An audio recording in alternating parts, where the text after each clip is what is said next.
The Patriots have been waiting a long time for this one, to see those Colts again. TGIF, everybody. Thanks for starting your weekend with us alongside Skip Bayless. I'm Molly Karam here in studio. Stephen A. joining us from Miami. Gentlemen, good morning. Good morning. How y'all doing? How's our man Dwayne Wade doing down there in Miami? That's what I want to know. Well, I'll give you that answer this afternoon. I don't know that as of yet. Oh, you're going to see him today? Oh, I thought it was yesterday. Okay, I got it. But you are going to interview him? I'll see him today. Good. All right. Yes, I am. Onward and upward. All right, we got a lot to get into, fellas. Let's work. Let's roll. Is a rematch of the AFC Championship game, also known as the Deflategate game, where the Patriots beat the Colts 45-7. The Pats are now 4-0, including playoffs against the Colts since Andrew Luck entered the NFL in 2012. Colts owner Jim Irsay says he expects Luck to play on Sunday. Now, according to odds makers, New England opened as a 6.5-point favorite, and that line has gone up to 10 points. Stephen A., what are you expecting on Sunday night? Well, I expect, something close to a blowout, maybe not a complete blowout. I think the New England Patriots ultimately will pull away, and I think they're going to win this game by a score along the lines of 37-21, maybe 37-23, but I think they're going to put up a bunch of points. I think they're going to go at the Indianapolis Colts. I think we're going to see Brady's A game. I think the Indianapolis Colts will definitely try to respond, but I don't think they're going to be nearly as effective. I think retribution kicks in here. There's no doubt in my mind. They can downplay it all they want to, but Tom Brady is not going to just let this shove aside. This is not just another game to him, and certainly it's not about targeting the Indianapolis Colts from the perspective of, I'm quite sure they didn't mean to target Tom Brady per se. They were just pointing out something that they believed to be unfair when it came to Bill Belichick and the New England Patriots. But nevertheless, the residue effect of it all was an off season in which Tom Brady, the reigning defending Super Bowl champion quarterback, a four-time Super Bowl champion, a future first ballot Hall of Famer, has spent the entire offseason as a Super Bowl champion having to talk about deflated footballs.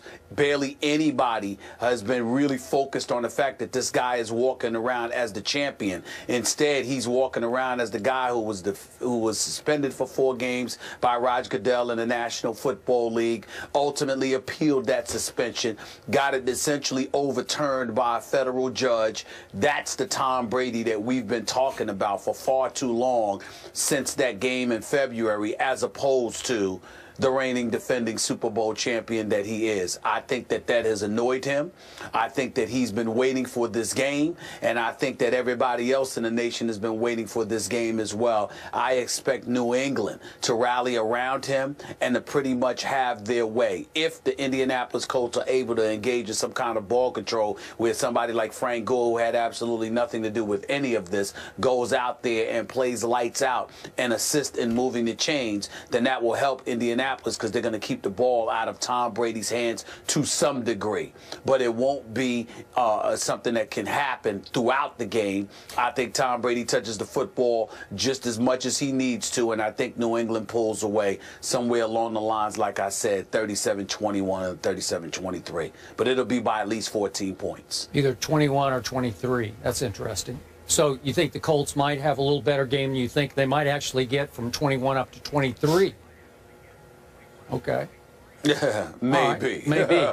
Give or take 2 points, but that's about it. They're losing by at least 14 points. Okay. The case you're making is for stronger than 14 points. So I must tell you, I'm very surprised by your score.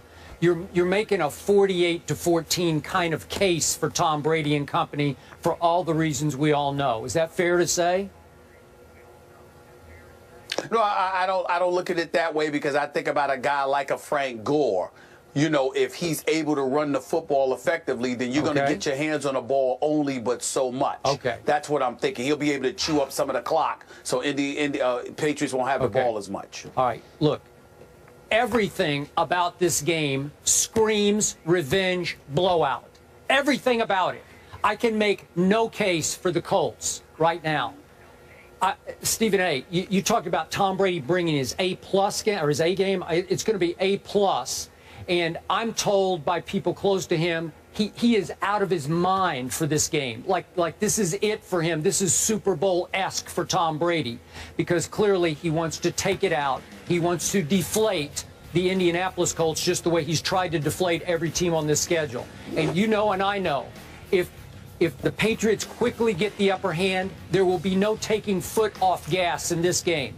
If they can score 60, they will try to score 60. And by the way, I want to make this clear to everybody. I hope they score 60. I want to see 60-0. That would make me happy. Happier than maybe even a Cowboy victory. That would make 60-0. That's what I want to see when we get back in here on Monday morning. I want to talk about 60-0.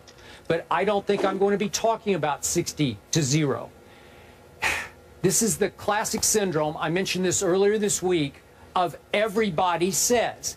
I have heard nobody make any case for the home team. This isn't in Foxborough now. This is the home team that, I remind you, just 1 year ago on Sunday night, or approximately 1 year ago, was a 3.5-point favorite over the same New England Patriots. 3.5-point favorite, and all of a sudden it's, what are we up to now, 10? 10. Okay, now they're 10-point underdogs. So we've had a 13.5-point swing, and yet the Colts went for the throat in the offseason. They broke their golden rule, and they went for older players. They signed an Andre Johnson, and you mentioned a Frank Gore, who, by the way, at Houston the other night started to sort of get it. They started to fit in, feel like they're in rhythm of the offense, and they both had big contributions in the victory over the Texans, albeit with Matt Hasselbeck at quarterback instead of Andrew Luck.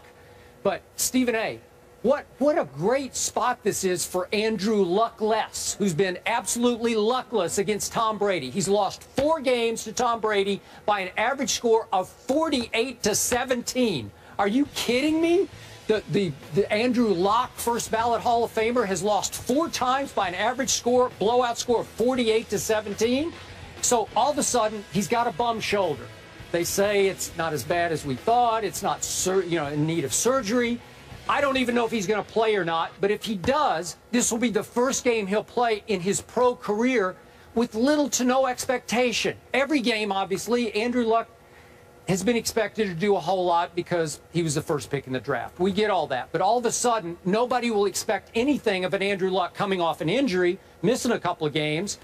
And I would expect him to do pretty well. I'm with you. I would expect them to be handing off a lot to a Frank Gore who could control the clock a little bit. Would I be shocked if Frank Gore, they've gone 39 straight games, have the Colts without a 100-yard rusher. Would I be shocked if Frank Gore broke that streak? No, I wouldn't be shocked at all. Andrew Luck, he's a talented kid. T.Y. Hilton's a little nicked up. He's been limited in practice, but could Kobe Fleener suddenly get back involved against a New England defense that I consider pretty good but not great? Sure he could.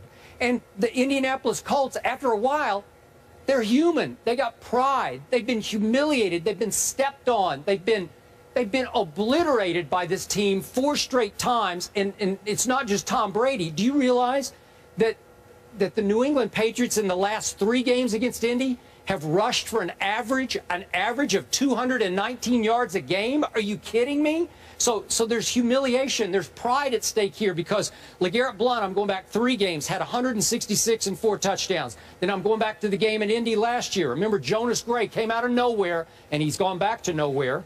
He had 201 yards rushing. Yeah, 201 and 4 touchdowns. And then LeGarrette Blount in the AFC title game had 148 yards. This is embarrassing. This is humiliating. And I'm just thinking that on pure pride alone, this is a pro football team. It will rise up and play well and hang in this game.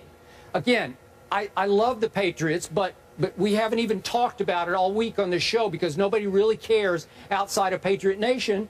Tom Brady lost his left tackle at Dallas. Nate Solder. Nate Solder is gone, tore his biceps tendon. And that's, trust me, I've had it, and it's a long time, long rehab injury. And God bless him. But all of a sudden, there's no way he's coming back for the rest of this year. So Marcus Cannon is their kind of do-it-all sub-lineman who's under a pretty good contract, actually, and he did a nice job in the second half at Dallas.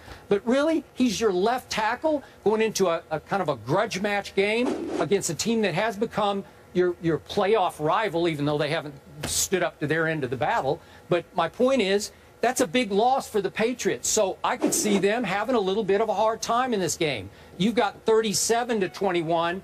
I'm going to go 10 points fewer. I'm going to go down to 27-21 Patriots. Not picking the Colts. I'm just saying, if I'm a bet man, used to be, not anymore, I would take 10 points, because the golden rule in any NFL game when you're betting is, you give me double digits, especially for a home team, I'm going to take that. I don't care what 2000 style mission Tom Brady's on. It's just too many points to give a visiting team in a National Football League game between two, I'm not saying the Colts are bad. They're pretty good. They've won 3 in a row. So I'm sorry, I don't see 10-point spread. Your thoughts? Well, I just see it. I see it because we've mentioned the past, like you said, how the Patriots have dominated them. Well, what's the biggest reason why? You're looking at the players. I'm looking at the execution. I'm looking at the difference between Bill Belichick and Chuck Pagano. We both like Chuck Pagano. We're incredibly fond of him. But let's face reality. He's got a lot to prove. Listen, the last 3 years, they went from a wild card game to a divisional playoff game to an AFC championship game.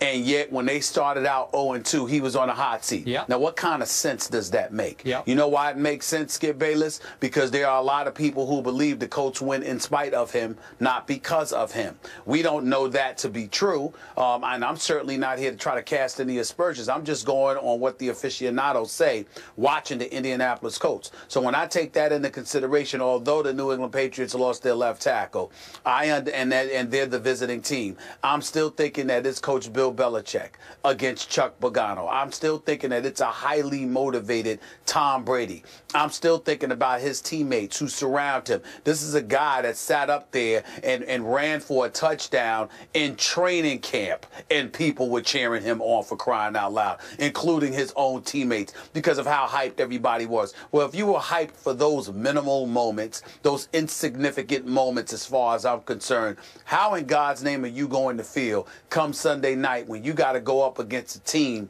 deemed responsible for instigating this whole Deflategate mess, which has now spanned 10 months and counting?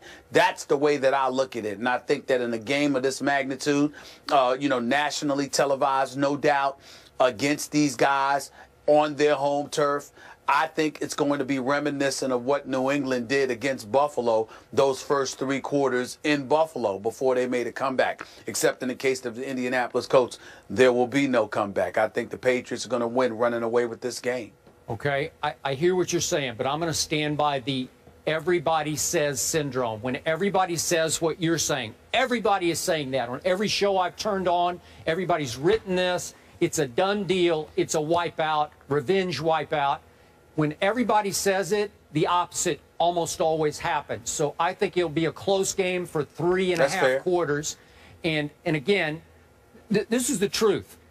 I'm hoping Andrew Luck plays, because I think, obviously rooting for the Patriots, I would be a little more fearful of Matt Hasselbeck right now in a game of this magnitude, because I think Matt Hasselbeck That's ridiculous. No, he would game manage this one. He would scare me, because he would go dinks and dunks, lots of handoffs, lots of ball control. He would probably keep them. Look, Andrew Luckless against the Patriots, 6 touchdowns to 10 interceptions. He just makes a lot of mistakes. Maybe this game, with no pressure, no expectation, maybe he'll play big time.